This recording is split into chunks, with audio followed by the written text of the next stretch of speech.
मार दिया। अब पर्सिस और लो दोनों दूसरे बिच्छू से डरकर भाग रहे थे कि तभी पर्सिस भी एक बिच्छू को मार देता है, लेकिन तभी वो देखते हैं कि वहाँ पर और भी ज्यादा बिच्छू आ गए थे जिनकी तादाद बहुत ज्यादा थी। लेकिन तभी वहाँ पर एक जिन्न भी अपने साथियों के साथ आ जाता है। दरअसल ये लोग जहाँ पर थे ये उन्हीं का इलाका था। वो जिन्न उन सभी बिच्छुओं को अपने कंट्रोल में ले लेता है कि तभी एक्रीसियस के काटने की वजह से पर्सिस के पूरे शरीर में जहर फैलने लगता है। इसके बाद रात में वो जिन्न पर्सिस के टेंट में आकर उसे अपने जादू से ठीक करने की कोशिश करता है, लेकिन ड्रैको और बाकी के लोगों को लगता है कि वो पर्सिस को मारने की कोशिश कर रहा है। उन सभी में लड़ाई होने लगती है, पर थोड़ी ही देर बाद पर्सिस भी बाहर आ जाता है, जो कि अब बिल्कुल ठीक हो गया था। अगले दिन ड्रैको पर्सिस को अपनी उस तलवार को चलाने के लिए कहता है जो कि उसके लिए देवता ने भेजी थी, लेकिन पर्सिस ने उसे लेने से साफ इनकार कर दिया। तभी वो सभी देखते हैं कि जिन्न उन बिच्छू को कंट्रोल में लेकर उन पर आगे का रास्ते तय करने वाले हैं और उनके साथ वो सभी भी चढ़कर अपनी आगे की मंजिल की ओर निकल जाते हैं। काफी दिनों तक चलते चलते वो सभी उन चुड़ैलों की जगह पर पहुंच जाते हैं। दरअसल वो एक साथ 3 चुड़ैलें हैं और उनके सिर्फ एक ही आंख है, जो कि उनमें से एक चुड़ैल के पास रहती है। पर्सिस उनसे पूछता है कि आखिर हम क्रैकन को कैसे खत्म कर सकते हैं, जिस पर वो कहती है कि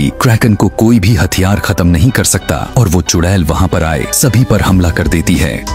पर इसी हमले के बीच में पर्सिस उनकी आंख को चुरा लेता है। वो उन्हें धमकी देता है कि अगर तुमने हमें कोई भी रास्ता नहीं बताया तो मैं ये आंख नीचे फेंक दूंगा। ये देखकर वो बता ही देती है कि तुम क्रैकन को मेडुसा की मदद से मार सकते हो, क्योंकि मेडुसा जिसे भी देखती है वो पत्थर का बनकर मारा जाता है और वो तुम्हें काली दुनिया की नदी के किनारे पर मिलेगी। इतनी जानकारी लेने के बाद पर्सिस उन्हें उनकी आंख वापस लौटा देता है, लेकिन जाते वक्त वो चुड़ैल पर्सिस को बताती है कि तुम मरने वाले हो, ये भविष्यवाणी हो चुकी है। वहाँ से निकलने के बाद बिच्छू भी पर्सिस के साथियों को छोड़कर चले जाते हैं, क्योंकि उन्हें भी लग रहा था कि पर्सिस मरने वाला है। तभी पर्सिस को उसके पिता ज़ियूस मिलने के लिए आता है। वो पर्सिस से कहता है कि तुम वहाँ पर मत जाओ, क्योंकि वहाँ पर तुम्हारी जान को खतरा है। दरअसल वो पर्सिस को स्वर्ग में ले जाकर उसे वहाँ का राजा बनाना चाहता था, लेकिन पर्सिस वहाँ पर जाने से साफ इनकार कर देता है। वो कहता है कि मैं एक आम इंसान हूँ और हमेशा आम इंसानों की ही तरह जिंदगी जीना चाहता हूँ। पर्सिस इतना कहने के बाद वहाँ से जा ही रहा था कि तभी ज़ियूस उसे एक सोने का सिक्का देते हुए कहता है कि ये आगे तुम्हारे काम आएगा, और इतना कहने के बाद वो वहाँ से चला जाता है। इसके बाद वो सभी वहाँ से निकल ही रहे थे कि तभी उनके साथ वाले 2 शिकारी बीच रास्ते में ही उनका साथ छोड़ देते हैं, लेकिन सरदार जिन्न अभी भी उसके साथ था। इसके बाद वो फिर से अपने सफर पर निकल जाते हैं। कुछ दिन और चलने के बाद वो सभी उस काली दुनिया की नदी के पास पहुँच गए। तभी जिन्न पर्सिस के हाथ से वो सिक्का लेकर उस सिक्के को नदी में डाल देता है और तभी नदी से एक जहाज बाहर आती है जो कि उन्हें मेडुसा के पास लेकर जाएगी। सभी लोग उसमें चढ़ जाते हैं। रास्ते में जाते वक्त लो पर्सिस को जहाज के नीचे ले जाती है और उसे मेडुसा से बचने के कुछ तरीके सिखाने लगती है, पर इसी वक्त वो एक दूसरे के काफी करीब भी आ गए थे। थोड़ी ही देर बाद वो सभी मेडुसा के इलाके के काफी करीब पहुँच जाते हैं। उस जहाज से उतरने के बाद वो सभी एक गुफा में चले गए जहाँ पर मेडुसा रहती है, और उनके अंदर आते ही उसने उन सभी लोगों को हमला करना शुरू कर दिया।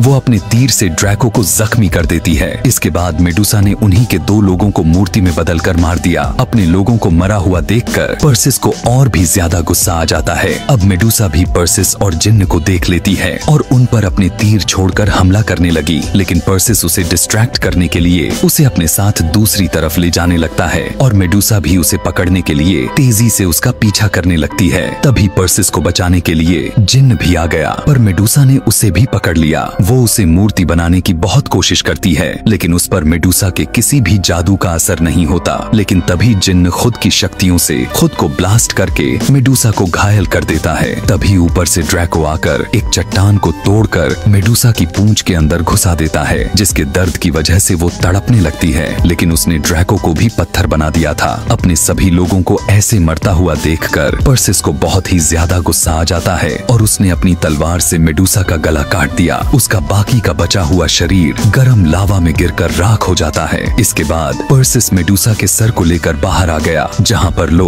उसका इंतजार कर रही थी। लेकिन तभी पीछे से एक्रीसियस ने आकर लो के अंदर अपनी तलवार घुसा देता है। अपने प्यार को ऐसे मरता हुआ देखकर पर्सिस को और भी ज्यादा गुस्सा आ जाता है। वो एक्रीसियस के साथ लड़ने लगता है, लेकिन उसकी पुरानी तलवार एक्रीसियस के तलवार की मार को सहन नहीं कर पाती और टूट जाती है। लेकिन लेकिन तभी पर्सिस अपनी उस तलवार को उठा लेता है जो कि उसके लिए ज़्यूस ने भेजी थी। उस तलवार की मदद से पर्सिस एक्रीसियस पर भारी पड़ने लगा था और वो अपनी तलवार उसके शरीर के आर पार कर देता है। इसी के साथ एक्रीसियस का श्राप भी टूट जाता है। मरते वक्त वो पर्सिस से कहता है कि तुम बाकी के देवताओं जैसे मत बनना। इसके बाद पर्सिस जल्दी से लो के पास आ जाता है जो उसे जल्दी से वहाँ से जाने के लिए कहती है क्योंकि सूर्य ग्रहण कुछ ही देर में लगने वाला था और वो वहाँ से गायब हो जाती है। फिर पर्सिस को वहाँ से आर्गस ले जाने के लिए ज़्यूस का भेजा हुआ घोड़ा भी आ जाता है। दूसरी तरफ ऊपर हेड्स अपने भाई ज़्यूस से अपने क्रैकन को आजाद करने के लिए इजाजत मांगता है और ज़्यूस भी उसको ऐसा करने की इजाजत दे देता है और अब क्रैकन भी आजाद हो गया था। उधर आर्गस में वहाँ के सभी लोग राजकुमारी को उसके महल से ले आते हैं ताकि वो उसकी बलि देकर खुद की जान को बचा सके और आगे लाकर उसे टांग देते हैं। उसी वक्त वहाँ पर क्रैकन भी आ जाता है। उसने चारों तरफ तबाही मचानी शुरू कर दी। ऊपर स्वर्ग में ज़्यूस को भी पता चल जाता है कि हेड्स ने उसके साथ गद्दारी की है। हेड्स को इस बात का गुस्सा था कि ज़्यूस ने उसे काली दुनिया देकर खुद स्वर्ग ले लिया था